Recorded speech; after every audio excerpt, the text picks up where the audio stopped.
Welcome, music fans, to Geek Salad's movie review countdown. We haven't done one of these in a little while. From the Geek Salad Podcast, I'm Andy. And I'm Mike. And today we are counting down our favorite Danny Elfman scores that appeared in the movies of Tim Burton. We did this a few months ago when we did our John Williams show, highlighting our favorite John Williams scores with Steven Spielberg. Mm-hmm. And I mean, with Burton and Elfman, it really is like peanut butter and jelly. They just go so well together. They do. Their sensibilities are very much on point. And I think that their best works have always been together, with the exception of Ed Wood. I think Ed Wood's a fantastic score, but it was actually done by Howard Shore. And I was actually fooled by this one last week. I watched Miss Peregrine's Home for Peculiar Children. Mm-hmm. And essentially it was like the Mike Post of Danny Elfman scores. I mean, it was just like, it was probably some dude on a Casio keyboard in a cubicle just going do do do do do do do do doodly doodly doodly doodly doodly doodly doodly doodly. Hey, they had to save money somewhere. Yeah, exactly. So actually, I think it was because Elfman was working on another movie. No, he was working on the Alice in Wonderland sequel that Tim Burton had nothing to do with. Oh yeah, which pretty much nobody went to see. Yes, exactly. But now it's on Netflix. You can watch it now if you want to. I choose not to. Do yourself that favor, and yes, be like Mike. So before we begin our personal countdowns, I just want to mention I have an honorable mention on my list, and that is Mars Attacks, which okay. I'm a sucker for a theremin, so that's mine. And by the way, also, if you're wondering why there's no music, because the way we do Hangouts, I can't insert the music. We are going to be putting this out hopefully next week with as a podcast with the musical drops in there. So I'll make sure that I leave a playlist at the end of the video for you to click on to get all of the different scores. I'll put a piece from each of the movies we discuss, but also we'll put it up on the podcast as well, so you get a full feel for everything, just in little pieces, little tastes, if you will. So yes, I think that the Mars Attack score is just like the movie, just kind of underrated because people just don't get it. I got it. I just thought it was a little bit too gory for me. Okay. And we're actually having a conversation, which is what spurred this one. Our next Geek Salad podcast, we are going to be discussing the movies of Tim Burton, where Mike will go further into what he didn't like about Mars Attacks. Yeah. So, Mike, what's your honorable mention? My honorable mention is, I know this may sound weird, but Batman 1989. What? Mainly because beyond like the theme, which is iconic, don't get me wrong, but beyond that, there's really not a whole lot that stands out in that score. Yeah, it's a very mediocre score beyond that theme. I give him all the credit in the world for the theme, but he could have done better with the rest. Right, I agree with that. And we actually did have this conversation about 2 months ago when we did our our genre movie scores podcast, where we went into that a bit. And actually, we're going to kind of return to Batman in just a little bit. Spoiler. Yeah. Stay tuned. So, Mike, what is your? We each pick three different ones just to make things simple for us. Yeah. Really, there is no particular order, but what's your number 3, Mike? My number 3 is kind of a cheat because Tim Burton didn't actually direct this one, but it was pretty much Tim Burton in all but name only. It was Nightmare Before Christmas. Okay. I mean, if you say Tim Burton didn't direct this, then you might as well not say that Steven Spielberg didn't direct Poltergeist, or George Lucas didn't direct Return of the Jedi. I mean, it's pretty much he wasn't listed as director, but everything else was all Tim Burton. So yeah, okay, all right. And I mean, beyond just obviously the songs, which are fantastic, the score itself is actually very solid. It's got that Tim Burton-esque creepy factor to it, but it's also got that slight. It's got that combination of Halloween and Christmas to it. It's unmistakably an Elfman score. It really. Yeah. I know it. To me, it's obviously it's more of a musical. More of a musical than anything else. That was my phone. I forgot to silence it. It's more of a musical than it is like kind of a fully orchestrated thing. But at the same time, I can. When you brought it up to me, I was like, okay, yeah, no, and I'm hearing the music now. Yeah, there's some good stuff in there. There's that bit when Sally is sneaking to Jack's house. Yeah, actually, the Sally theme itself is actually quite nice indeed. With the accordion factored in, like the very French rendition of that. Really, I mean, I always think of that. Yeah. So yeah, it is a fantastic score. It's not like I have to tell anybody to go see it, because if you're watching this video, you've easily seen The Nightmare Before Christmas at least 15 times. Would it be fair? Yes. Yeah, okay. So my number 3 will be controversial, because I'd have much more to talk about this when we do it on the podcast. Charlie and the Chocolate Factory. Yeah. Go ahead, because I don't. I will have words about the movie when we talk about it, but okay. It's just the scores, and again, the songs are fun. The songs are probably one of the more memorable parts about the movie itself. Mm-hmm. But a lot of just the overall themes are very, very whiz-bang, if that makes any sense. It's like, this is a movie about candy making and about an eccentric person who makes candy. And that score really fits that character. Oddly enough, if you use the term whiz-bang to describe any other musical artist, it's not going to work. Use it to describe Danny Elfman, it works. Absolutely, yeah. And there's just, I mean, the theme alone really, really pulled me in. Every time I hear the theme, I immediately think of the opening credit sequence where they're pouring the chocolate into the molds and it's coming off and it's getting wrapped and everything. And I just enjoy it. I mean, say what you will about the movie, but I love this score. I really, really do. Fair enough. All right. Okay, what's next on yours, Mike? My number 2 is, trying to remember. Yes. Pee-wee's Big Adventure. Ooh, that's a good one. My first introduction to non-Oingo Boingo Danny Elfman. It was Danny Elfman and Tim Burton's very first collaboration, and it's still one of their best, in my opinion, because it is, I mean, it's got that kind of creepy circus vibe that kind of matches with Pee-wee Herman. Yeah. And it's also got that playfulness that you get like from his natural tendencies to be this childlike playfulness. That's what the music brings to you. I agree. I absolutely agree. It's great too, because again, you know, the big song is Breakfast Machine. Yeah. Where it brings you right into the movie, and you can kind of tell that the type of movie you're going to watch. But it's interesting too how this score changes. It goes from being this, conveyor belt type of thing, and it moves on to different little circus elements. And then again, another one is the dream sequence he has, where the dinosaur is eating his bike. Yeah. And I mean, the whole, like the music, the company is like when he's, it gets pretty creepy, but it gets creepy in the Tim Burton, Danny Elfman sort of way that you eventually, that they kind of patent almost.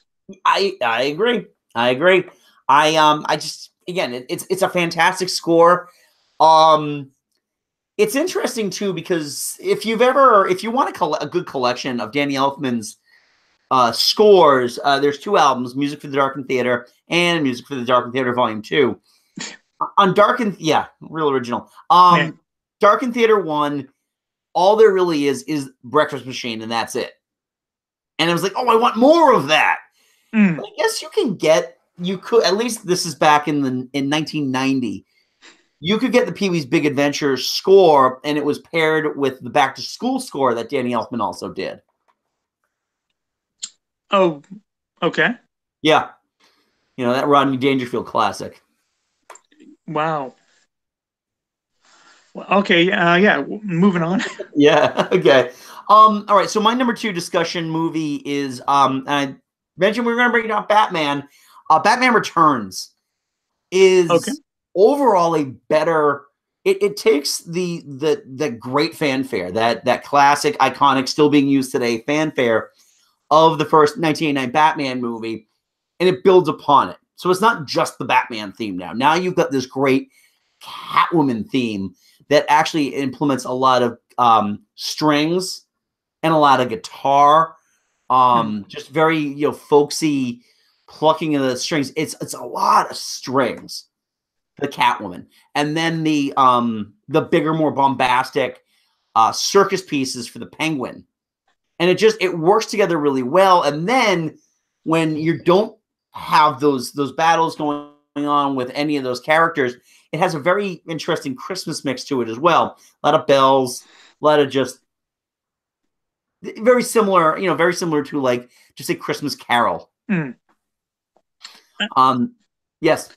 I mean, like maybe it was just like the way it was, because I tried listening to this one on YouTube. Maybe it was just the mix that they had it in. Yeah. But it seemed very slow and very, very boring. Actually, it was. I got it through. I got through like the first like maybe half hour of it, and I was like, I can't take it anymore. Yeah, I mean, it pairs well with the movie. It really, really does. This is also another one where, and this is something you don't see Danny Elfman do a lot. Now, this is the first movie that he did with Tim Burton where he actually wrote an original song to accompany the movie. Where he didn't perform with Oingo Boingo. So it was Face to Face, performed by Susie and the Banshees. But it's written by Danny Elfman, and a lot of those little nuances, those little themes of the Catwoman, the strings for the Catwoman theme appear in that. And it's just interesting because it's not one of those things that you see him do a lot. I mean, he writes songs for Tim Burton's movies. He did the songs for Nightmare Before Christmas and Corpse Bride. But you don't see him just compose an original song that's just made to stick at the end of the credits or appear just in the background of the movie like Face to Face does. Yeah. Yeah. Normally it's either, like you said, either musicals or pieces that specifically to be sung. Right. Not to be used as background noise almost. Right.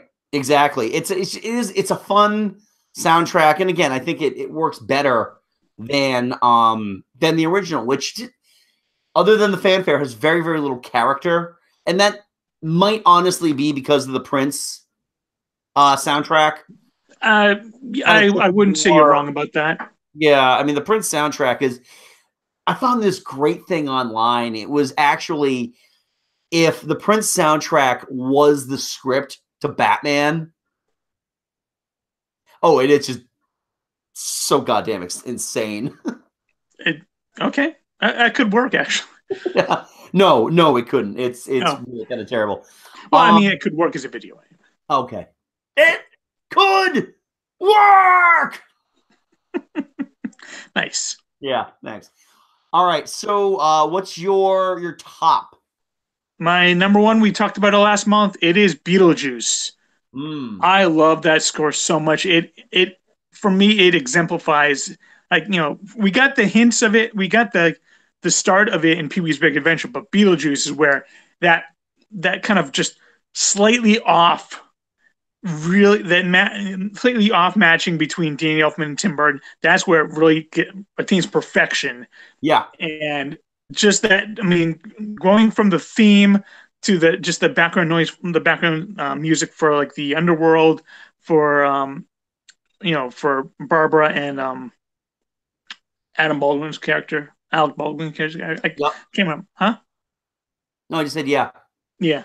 But every single piece just works so well, and it just carries through that kind of just slightly off aesthetic that Tim Burton weaves throughout the entire movie. So, yeah, that is that by far my favorite collaboration between the two.